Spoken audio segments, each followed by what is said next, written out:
Welcome, everybody. This is the SOS podcast. I am your host, Michael Nijma, and today we'll be discussing a lot of events around a lot of things are happening in the unhoused community, and just bringing awareness, most importantly, to the stuff that's going on, so more people can come in and help, and just to bring that negative nostalgia that's going around with the unhoused community. A lot of people don't know what's going on around here and around their own homes to the unhoused community. A lot of the essentially bad things are going on, and there's also a lot of negativity that's going around it. And basically, these people are being treated less than actual people, and that's very wrong. And I want to bring this awareness so people can come in and actually not only bring compassion to this or just bring overall just have some understanding. I want the people to know, and so they also help and not push them away but welcome them in.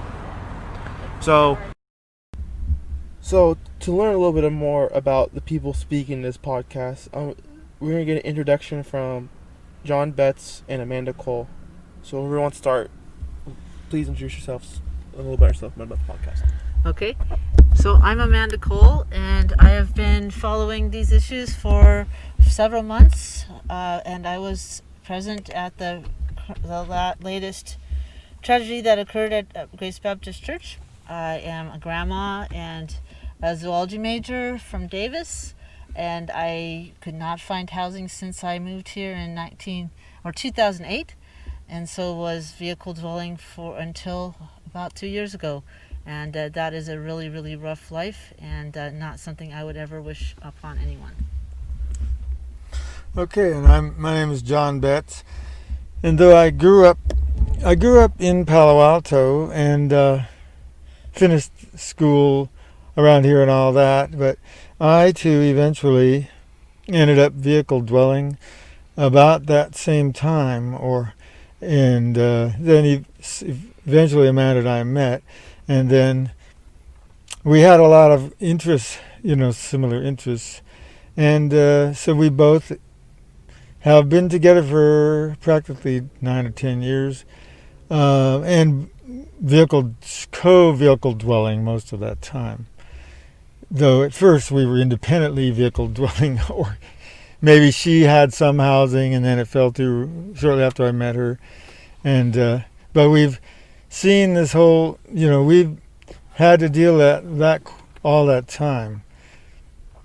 But then thankfully, we feel really bad for people who are having to do vehicle dwell and all that nowadays, since the COVID thing has come in, because now a lot of the resources that we were able to at least utilize when vehicle dwelling, like restrooms being open, libraries being open, restaurants and cafes being open, or you always had places you could hang out, or you could get together and share meals and all that. And then libraries, you could utilize computers and you could charge your phones, and it was also good to have somewhere to go, because summertime we had to stay in shelters too, and then they'd always make you leave at 7 o'clock in the morning, and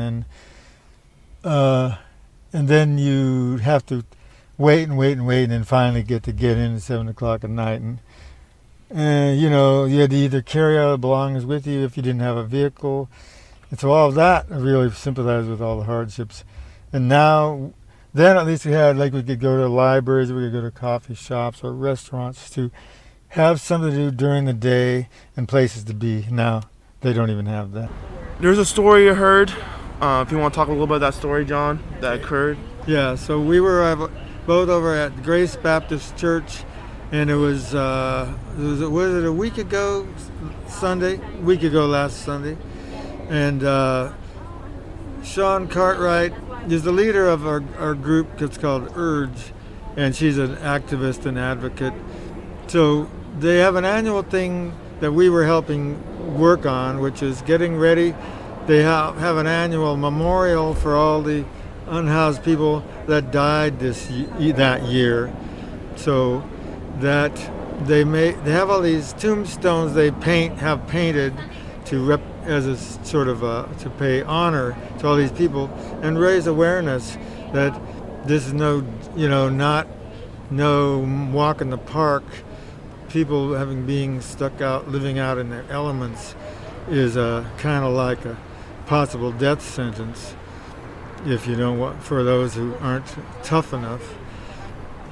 So we were painting the names of the people, had a list of all the people that died this year in the homeless community, and we were painting these onto these tombstones they'd already made. So they had painted out the people from last year, and this year there's going to be there were 160 last year and there's about 200 this year. So as we worked on that all day, and then the place is shelter at night. So a few of the people who are involved in the shelter start gathering, and some of them kind of have a deal where they help out some in exchange as a part of them getting to stay there. So one guy was standing around kind of near us, and he was talking here and there to Sean, the leader of the group, and she would ask him if he might like to help volunteer painting some of the names on the tombstones maybe the next time, and he was saying he would like to. Then it came time for us to leave, and nobody seemed uptight about anything. Only one or two of the people who stay there had come in yet. So anyway, we left. You want to tell what happened next? So the end result was there was 5 stabbings. 2 people died. The person who stabbed everyone was the person who just talked to us.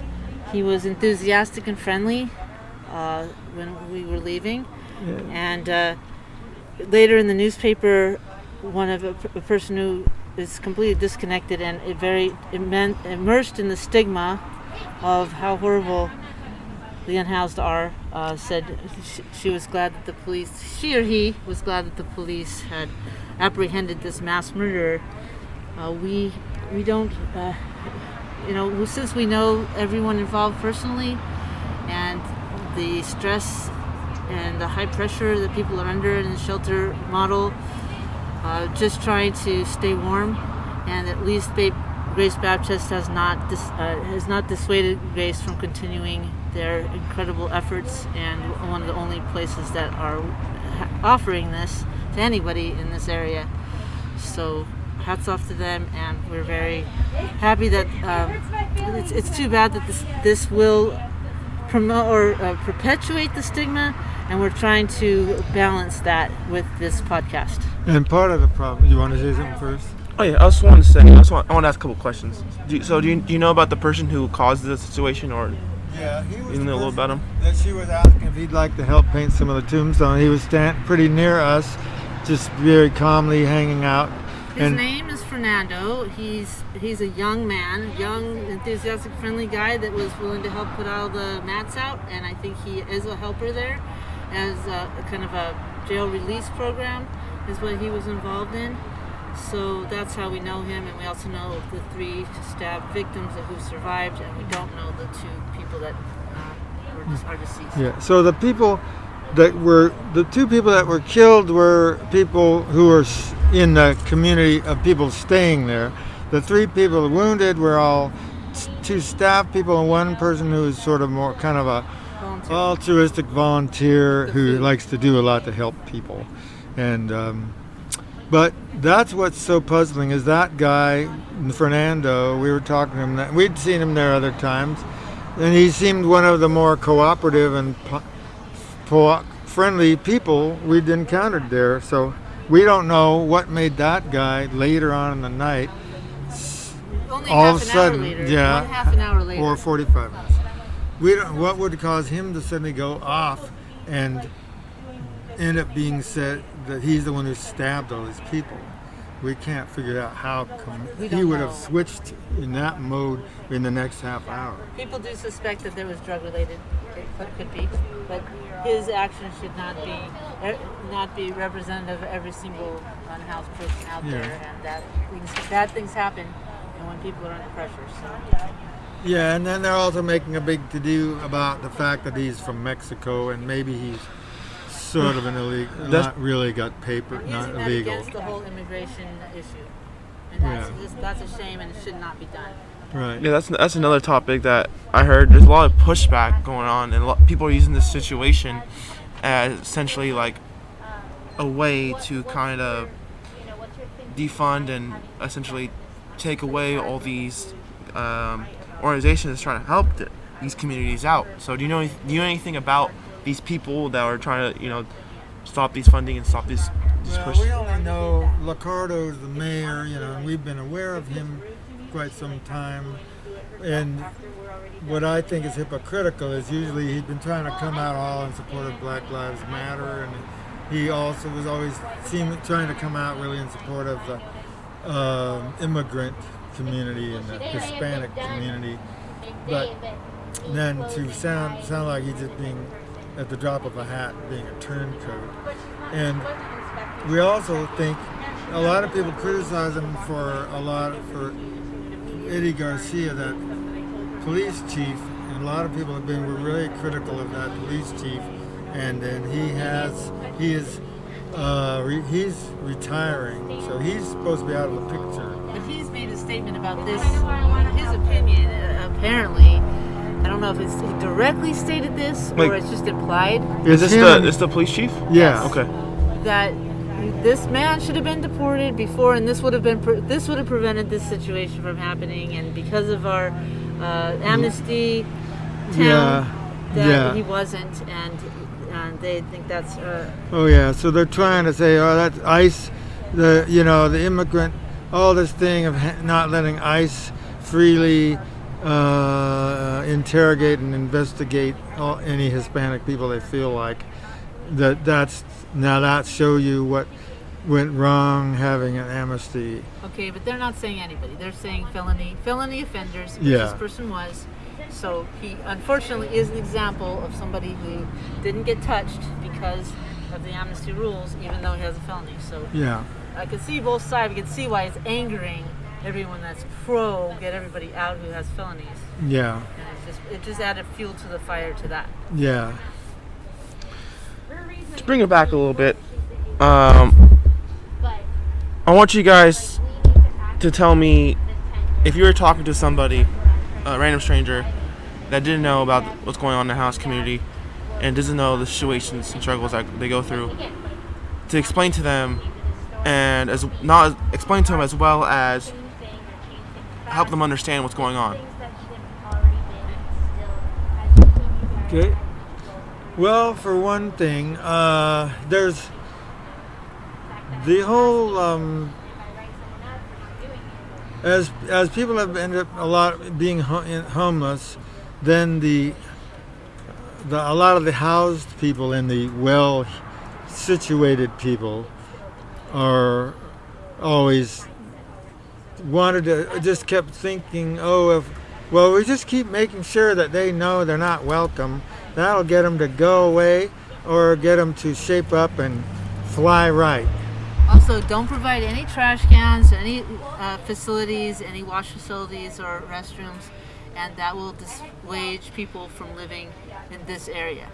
Right. However, it's just the numbers are increasing, and the problem's just getting worse. And all we have is a whole bunch of people with completely unhygienic situations that make people feel miserable. And if you're dirty and grungy, you can't be productive. You definitely can't go on a job interview. Yeah. Not providing these facilities only makes every single thing about it worse. Right. And then it makes them also be victims of stigma even more, because why don't they take a shower? Why don't they get a job, all that sort of thing. Well, why don't you let them have anywhere to take a shower? Talk about the phenomenon with the trash. Oh yeah, and that was the thing for a real long time, throughout San Jose. A lot of the people have camps in some of the areas that are kind of along the creeks. There's a lot of parks that are kind of next to a bunch of creeks. So that's where a lot of the people figure it's a good place to have a camp because it's not right in public view. And you feel better being kind of a little bit in nature too, if you got to be outdoors. And And then for a long time, though, there would be all this pressure from the what they call NIMBYs, not in my backyard. Well, if you let them get people in the camps, you let them have trash cans, and if you let them have wash stations and restrooms, then you're just encouraging them. And so this is the worst thing to do, even though the thing we hate the most is the mess, is all the clutter and mess that has accumulated in some of these areas. But wouldn't want to be caught dead putting some garbage cans out. I have witnessed a person drive up in a red sports car dumping 2 trash bags where all of the unhoused people put their trash. So that's happening too. So that's true. A whole lot of the trash that's around is really from other people seeing that as their handy way to get rid of trash and then make the homeless people look worse. Look that bad might too. be actually more of the idea. Yeah, that might be worse. a way to make it look even worse than it really is. So I would say from a former SOS member that our mission is to house people and change legislation to allow everyone to be warm and safe. Community begins with the whole neighborhood, and people that have vacant buildings that could be housing for the homeless are part of the community. Starving, desperate, miserable, cold people can't contribute to the community very well, and by allowing them in, they can become part of the community again. Just need to open the door. And Vendome did it in San Mateo County, a really good model for a community that came together to provide apartments for people, and it's been in going on for at least 10 years, I think. Yeah.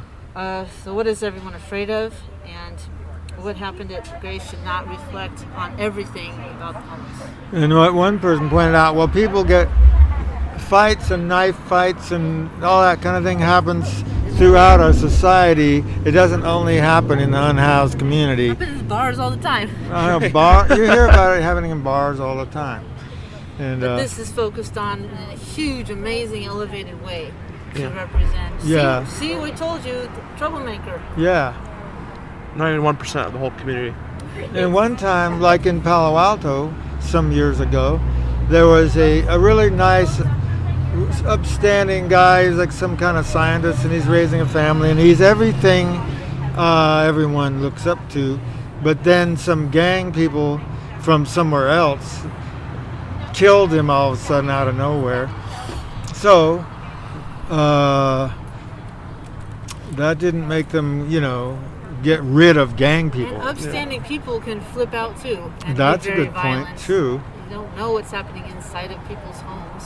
That's a good point. A lot of drug use there, for sure. Yeah, because that's another thing. They always target the homeless people as being all the people that are using drugs, but a lot of people are using drugs throughout our society. It doesn't matter what class or how rich they are, how poor they are. A lot of people misuse it. It's an addiction. Yeah. It doesn't matter what class, who you are. And we have the legalized marijuana. Even though marijuana, certainly it has lots of things that can be good about it, but it still is a drug. Some people can get really just as messed up on legal marijuana as anything else. But if they have money, they're not a problem to society unless they really screw up. Or alcohol. Royally. And alcohol, too. Alcohol. It's a big one, too. Yeah. But another question I want to ask. If you can have a solution to bring awareness to the stigma and try to bring down the stigma, to bring a light to it, what would that be to you, John and Amanda? My solution is to make a movie that changes minds and makes people realize that they can have a really positive solution here. And instead of taxing everybody, I think we should have tax incentives for people that house unhoused people, and they can have tax breaks, including homeowners who are getting priced out of this area because of the high taxes and are super resentful about being taxed for these programs. So that's one thing that I came up with. And also allowing the police to stop charging trespassing just when people are trying to find shelter and get out of the cold. Yeah. Oh, well, that was a very good point. If people are able to help someone or let an unhoused person stay, then they get a tax break. That would be a really good idea. In whatever kind of building it is, that's a really interesting idea. We have, see, what I feel like also is wrong is the way the city gives out. There's all this money from HUD, basically, and it's this called the CARES Act. Billions of dollars have been allotted throughout the country for a whole lot of funding for housing for the unhoused people. But then the trouble is it's always being filtered through we have to get it through the city, all the different governments, city, county, and state governments. So then the trouble is potential solutions then are being always down to the same usual suspects, the same vendors. Like in this city, it's mainly Home First and Destination Home and Abode. And then the city also makes them have to be competitive in their bids to want to become a service provider. They have to bid, and it's basically whoever gives them the cheapest rate is who they want to give the contract to. So isn't that kind of going to reflect in having not very good services? And that's exactly what we have. But also, we practically have almost nepotism, because I know from some people who know that a lot of the people in our city government, especially in the housing department, all used to work for Home First. So that's who's always getting the contracts from the city, Home First. One hand washing the other, but not necessarily for the betterment of everyone else. So then the in-group is a lot of the people in the city government used to work for Home First. Then they're giving all the homeless help contracts to Home First. And then we're stuck with, right now they had several shelters, and then they decided, we can't afford to keep those open, all those shelters open, even though there's all this CARES Act money that's supposed to be for that very purpose. Billions of dollars. Yet they say, we've already spent all our money because we built those interim housing things. That's what the city said. We built all those interim housing things. That used up all the money we had to pay for shelters. So now we have to reduce it all to the one place, South Hall. One great big hall in the middle of downtown. Supposed to have all 300 all congested in one place. I think another solution is to ask the community for suggestions way more than city council does at the city and the county and the state, because the trailer problem could have been averted if they had a vendor that actually knew how to hook up trailers, and they had searched around for people that actually know how to run a trailer park, instead of spending $1.3 million and then having to close it down. So the community could have offered solutions there. Well, John and Amanda, can you let me know about the situation with the whole RV thing and how that occurred? Okay. There were big resident trailers that originally were owned by FEMA, and they were like really fantastic shape and quite deluxe. And they sent down at least 100 and maybe like 115. Newsom just sent them down maybe in March or so, and they put them at the big parking lot by Happy Hollow. And then they said this was going to be to house the homeless, or whichever they thought were the most vulnerable of the homeless population. So then after some delay, finally, and this weird, nobody knew who was going to be in charge, and the state said the county was going to be in charge. We even had conversations with some of these entities, and then the county said the state was going to be in charge, and then all of a sudden they put city of San Jose in charge and the housing department. So finally they opened them up, and but then they only put people in 30 of them, and then they only had it open 3 weeks. Then they think, there's just too many problems have arisen trying to do this. Oh, and they're really just in too dilapidated a shape. So we're just going to have to terminate the whole thing. And then all the people were given like 5 days notice to, and then I guess a lot of them they put them into hotels instead. But so then all of a sudden, at least 95 housing units just decided not to use. And then meanwhile, the other 15 are still sitting there at the fairgrounds, where they claimed they couldn't use them because they didn't have a way to hook them up, even though they already have had people living there by the month, paying by the month, living in RVs. That's been going on for years, and they're still there. And we have been over there and witnessed that our people are living in RVs right on the premises, and then that these Newsom trailers are sitting there in the corner just gathering dust, being unused. If I can add something. Yeah. I was with John and Amanda. We went to see, and Mike, another person who was a SOS member, and we went to see those RVs at the fairgrounds. And it's actually so many unused trailers over there, right? So many unused ones. And it's guarded by a security guard for some reason, and it's not like no one's in there, and there's so many people that are unhoused and that can use these, especially during this winter time. We're super cold. Degrees, it dropped to like just 30 yesterday. Like, imagine the people that are unhoused right now they're scratching and looking for somewhere to go, and there's this big vacant lot with all these trailers, and for some reason they're not letting in, and it's not right, inhumane. Yeah. And then even to add to that, we hear that some people in charge of the fairgrounds are trying to figure out a way to get the people that have been being allowed to pay by the month to live in RVs. They're trying to figure out how to get them to all move out too. Jesus. And for what reason? We don't get this constantly. Meanwhile, there's a person sleeping in a tent along the fence outside of where the trailers are, freezing cold in a little tent. Yeah. So it seems like over and over again you see, and there's all kinds of big lots all over the place. They're big parking lots all over the whole fairgrounds. They could be letting people park, their vehicles there and stuff.